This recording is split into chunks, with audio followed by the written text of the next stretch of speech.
want.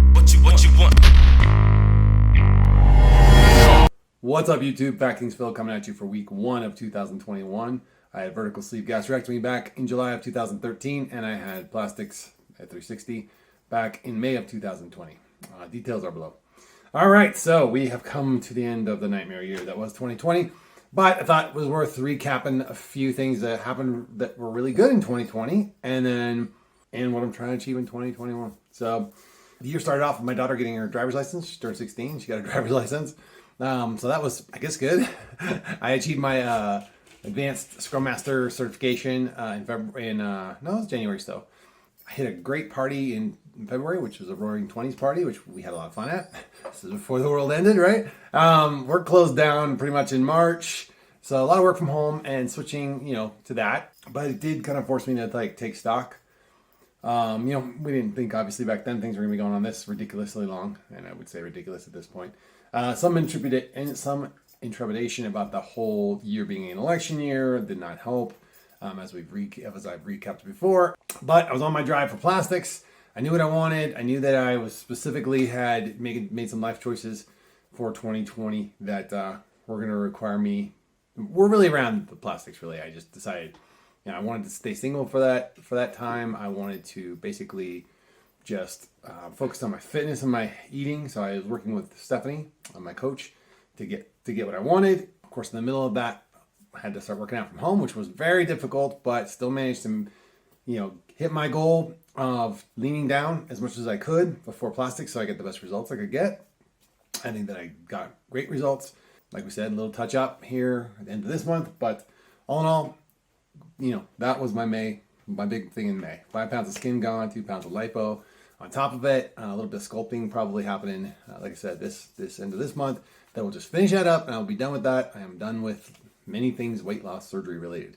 Pretty much everything now is just fitness and, making sure I'm healthy. That's it. My weight stayed pretty consistent throughout the year. The lowest I got was in June. I got down to 220 after plastics. I wasn't working out. I was barely eating. I was basically recovering from the surgery.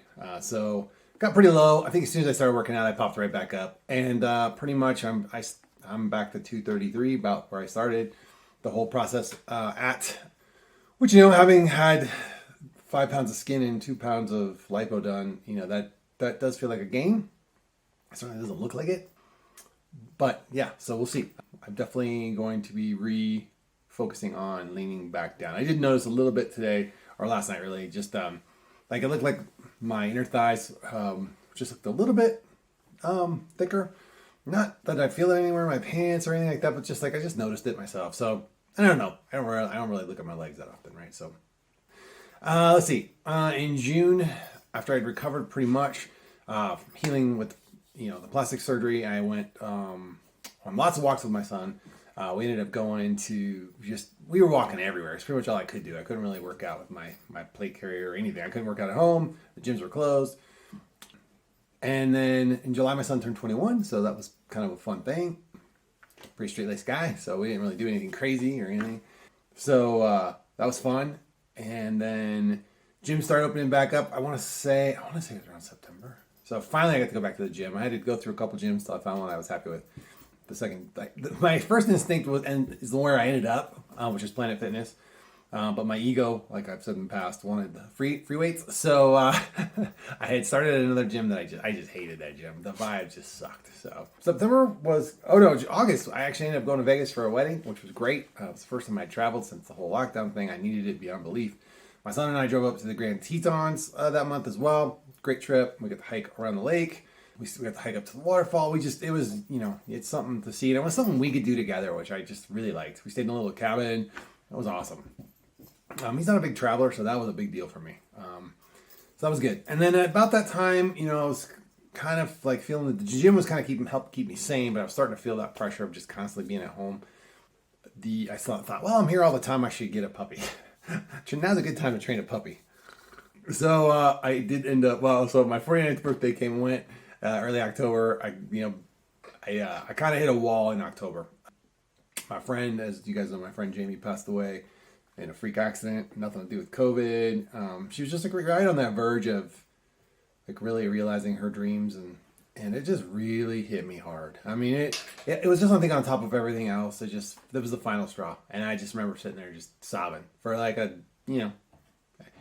probably a good 30 minutes, like just sitting there, just like it just finally all hit me, and it sucked bad, man. And then still miss her. It's crazy. I'll still see memes. Think, oh, I gotta send that to Jamie, but no point. The puppy did show up in November. I have pretty much been regretting that ever since. She's sweet. She's cute, but I call her the tawny terror for a reason. So, even my poor daughter who loves dogs, I dropped her off with my daughter to watch her for me. And by the time I came back to pick her up, my daughter's like, take this thing. She's just full on. She's full on puppy. So we thought, having raised service dogs, puppies especially, that it would be like that. It was not like that at all. This one's a piece of work. She's a good little dog. She's very lovable, but she's not good about separation. Whatever. We're moving to a new phase with her this week. We'll see how things go. I'm trying to get her used to like just being alone and not freaking out. So got some validation on a big project I had started earlier. Than the project is probably not a kind word for it, but to keep it to vague book it. Got some validation in November that I had left everything on the field in a personal manner that you just validated that, okay, yes, all this growth around this particular thing, all of this hard work, all of this stuff that I'd put into it was validated. Like, yes, this is real. This was real. You actually achieved this. But it is what it is. It is a thing of unfortunately, the past. So, but it was good. But that at the same time did leave me in a little bit of a dark spot too. Being validated but not being able to have it is a whole other thing. So, I know, vague. I don't really want to get into it, but it was an important part of the year. Sorry, I'm constant nasal drainage this year. That's on the negative list. I have not had a month where I did not feel like I've had serious allergies. It's probably a side effect of already having had the vid. We won't get into that. December actually was the turning point. I was not in the mood for the holidays. I did not want to put the crap up. Didn't want to do it. But I just did it for the sake of going through the motions, hoping it made me feel better. I was just done. And actually, Drea came out and visited, as you guys know. I mentioned this already. For a weekend. And oh my God, we had so much fun. And just the conversation and the one-on-one time and the talking and the laughing and the joking and the all the things we got to go out and do and see and like make memories. And it was just, oh God, I needed it so bad. Like more than I even realized. And it just was a springboard coming off that. I just, we had so many deep, meaningful conversations while she was out here between all of the just making each other laugh like crazy. Just like, yep, she's right. I need to get back to interfacing with people. I'm not a hermit. I can't do it. I'm done. We'll get to that in a second. So that really refilled my tank. And really, I think it just brought us closer as friends. Like, man, we've really been able to share a lot of stuff with each other and kind of like push each other. So that's been good. So yeah, she made me realize I'm done not living. I'm going back to living now. So, and I started making moves for 2021. And you know what? I will say 2020, I said this to a friend the other day, and I really believe it. It was a crucible. You put everything that you were into a crucible, and you put it over that hot fire of hell that was 2020, and all the crap that didn't matter bubbled off, and all that's left is the solid, heavy, dense core material that is you. And that's how I look at it, and that's what I'm moving forward with. And because of that, I think it's put me back in tune, like with the universe. It's put me back in tune with watching the signs. I mean, another piece of that is I saw a ton of emotional growth and mental growth last year, even though there were moments of just complete anger and frustration and negativity and just long bouts of negativity. But all in all, you know what? Coming out the other side, I'm more ready than ever just to like get back on everything.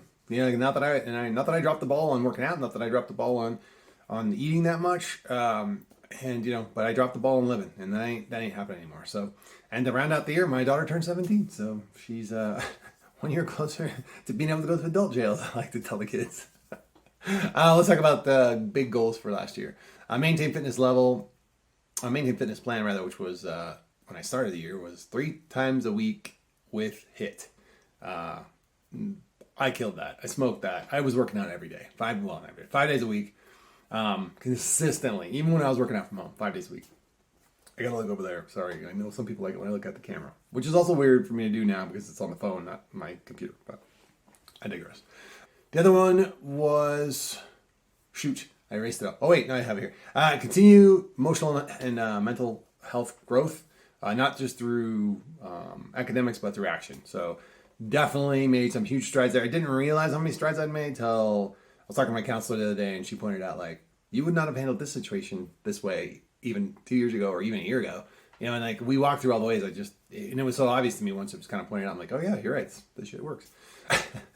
So, and then I did have a goal to finish the novelization of my friend's movie script. I dropped the ball big time on that. And I think it kind of worked out for the best, though, because he ended up doing some rewrites with some professional readers and stuff. He's sold that script more than once. So, well, he sold it once, but he's going to resell it again. I mean, it's just with the way Hollywood is right now with COVID and all that. It's just really hard. But it's such a solid story. So we got pretty far into the novelization. I just did not complete it. And I mean, I got right up to about Act 2 and started getting Act 2 and I just wasn't in the headspace. I've got to be in a very centered space to write, and I was not there at all last year. So I really had to force that. Yeah, did the plastics consult, got the plastics done. You know, I cleaned out this whole room to make it into a second office, which, you know, yeah, it all worked for whatever had to happen. I got the biggest, reorganized my garage completely. I got a power washer and power washed all the stuff here, which was one of my big goals. I replaced my washing machine, which was on its last legs. Got the puppy. I got a generator, which we don't normally lose power here, but I thought, hey, it'd be nice to have a generator in case we do, or if we want to go camping, we could take it with us. And then, and then the big lessons that life sent this way, I think we've kind of already covered. COVID, Operation Padlock, and Dre's visit. So those are the big lessons from the universe that I was not expecting. So so that's kind of where everything landed for 2020, 2021. Maintain this fitness level. Work out 9 times in 2 weeks. In other words, at least I want to shoot for 5 times a week, but I'm leaving myself 1 day in every 2 weeks where I don't. Just so that I don't set goals that I can't meet. Get back to living life with people. That's it. I'm done. I am done. You all may not be done. I am done. I am not doing this shit anymore. Like, I am done. I'm going back to normal living. And you know what? I know a lot of you are going to be screaming, yelling, and upset with that decision. I can't prove I've already had the virus, and maybe I haven't, and maybe I get it, and maybe it kills me. But that's a lot of maybes, and statistically speaking on the death part, I think I had just as much chance of dying from surgery, VSG. I mean, what's 1% chance? Okay. All right. I'll take the chance. I took that chance once before. I'll take it again. I've done enough. I mean, I'm not saying I'm not wearing my mask. I'm not going to be a dickhead out in public, but I'm not staying at home. I'm not socializing with people. I'm not going to say no to opportunities to travel. I mean, I'm going to take my chances. And you know what? If I get it and I die, you can all say, see, you should have listened. You should have been in fear and under the thumb of authorities. I'm done, man. After this year and seeing how the lack of credibility in the experts and in science. Wait, believe science. Yeah, which science? Because there's 2 conflicting pieces of science here. They're both done by scientists. There are studies. Why are we not? And just the media has been fear-mongering. And I mean, I know a lot of that had to do with the election. And I don't care where you land on the election. But you have to admit that, it's been typical fear-mongering of the institution trying to get back power from this weird kind of thing we've been in the last several years. And it's just never been more obvious that they've lost all their credibility. I'm sorry. You can literally see a report and then go listen to the actual tapes or the actual, watch the actual footage. And it is disgusting how many times I have seen things just blatantly misreported with very loaded language that makes you believe one thing and then you go see it and you're like, that's not true. Again, don't care where you land on that. Really don't. Feel free to mouth off all you want in the comments below. Don't care. Vaccine, I would think I'm pretty low on the priority list of that. I'm in no hurry to get it. A lot of people I know who've had COVID, or the people I tend to hang out with anyway, so not too worried about that. If you're going to scream and yell reinfection, well, you go find me how many people have been reinfected and the millions of people that have actually had it. and then we'll talk. But good luck. Good luck finding a credible source on that. So, yeah. So if I'm being a little cantankerous here, I apologize, but this is how I'm starting 2021. This is the first week of 2021, and I am choosing to live life, and that's it. I'm going to kick ass at work, do what I got to do there. I'm going to keep going to the gym, stay fit. I'm going to spend my time with real live people. I'm going to meet, if I have to meet new people here in town, which I probably will have to because most of my friends live elsewhere. I can't travel to them easily. And some of them, if you decide that you want to stay in the 2020 lockdown mentality and that's safe for you and it's the right choice for you, I support you 100%. I am not going to give you shit about it. That is good. You should do that. Your risk factors may be different than my risk factors. Your level of risk acceptance may be different than mine. That's okay. I'm fine with that. And I certainly would not want to, if you're very concerned about being super careful, and I can understand why you would not want to hang out on a weekend with me who's maybe not being as careful because you feel like, oh my God, he's bringing in more risk. But I totally get that, and I won't take that personally at all. Not at all.